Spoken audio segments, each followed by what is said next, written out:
Hai semua, jadi anda dah bersedia nak terjun ke dalam dunia suntingan video kan? Dalam perkongsian ringkas ni, kita akan tengok asas-asas menggunakan salah satu perisian percuma yang paling power di luar sana, DaVinci Resolve. Dan ya, memang pilihan yang sangat bijak. Tak kisahlah anda ni baru pertama kali nak cuba-cuba atau seorang editor yang dah berpengalaman tapi baru nak beralih software, panduan ni memang untuk anda.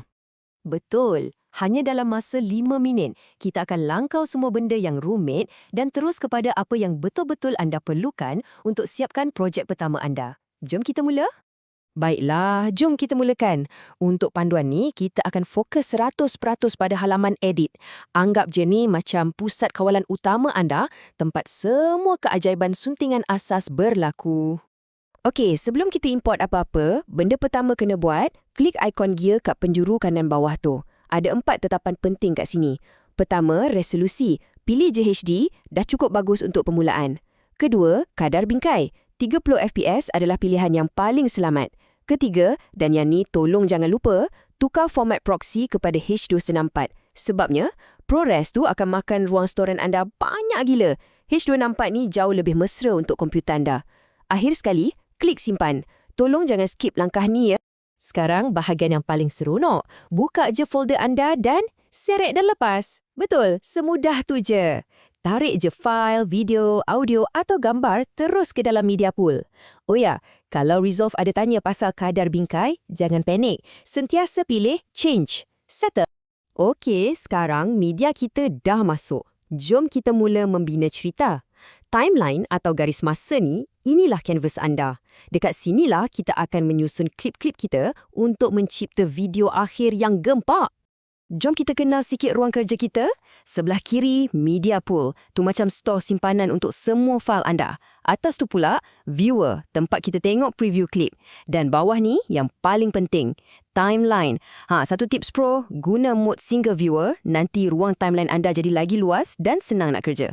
Nak mula? Senang je. Tarik satu klip dari media pool, letak atas timeline. Nampak kan? Track biru tu untuk video dan yang hijau tu pula untuk audio. Nak mainkan hasil kerja anda? Tekan je spacebar. Mudah kan?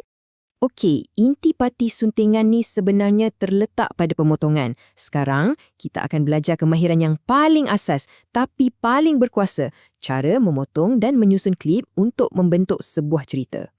Sebenarnya, anda cuma perlukan 2 alat utama. Yang pertama, arrow tool. Ini kawan baik anda untuk pilih dan alihkan klip.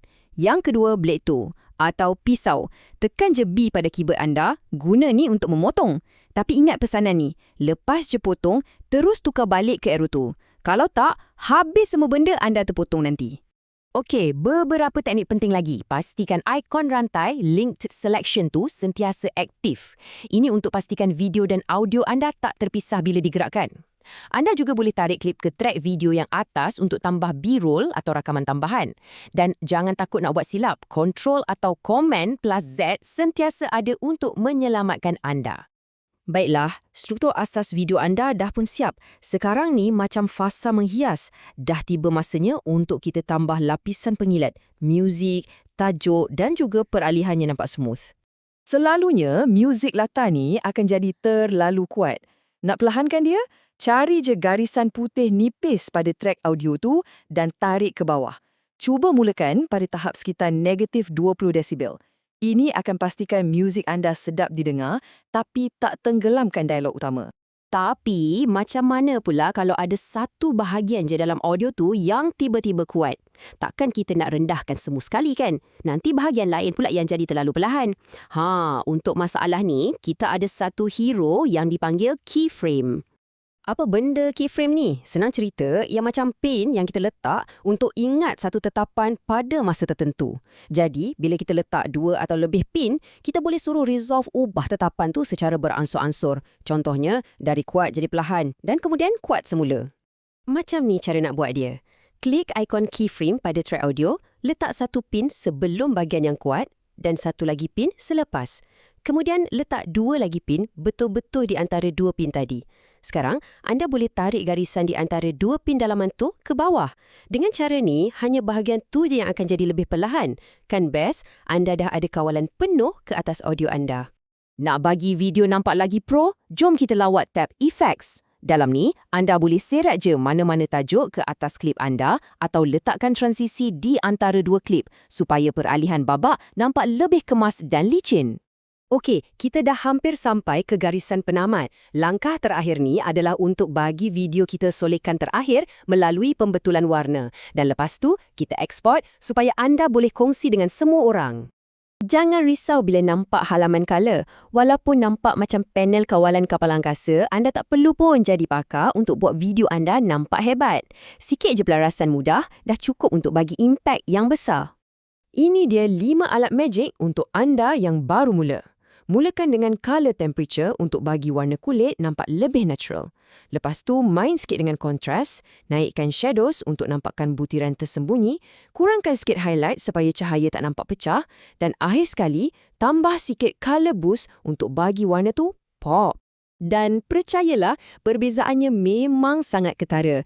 Anda tak perlu habiskan berjam-jam. Selalunya dalam 60 saat je main dengan alat-alat ni, dah cukup untuk ubah video anda dari biasa-biasa kepada nampak macam profesional. Alright, jom kita export. Pergi ke halaman Deliver. Mula-mula, tekan I pada permulaan video anda dan O pada penghujungnya. Ini untuk tetapkan bahagian mana yang kita nak export. Lepas tu, pilih tetapan H264, namakan fail anda dan klik Add to Render Queue. Akhir sekali, tekan je Render All dan video anda sedia untuk dikongsi dengan dunia. Dan begitulah caranya.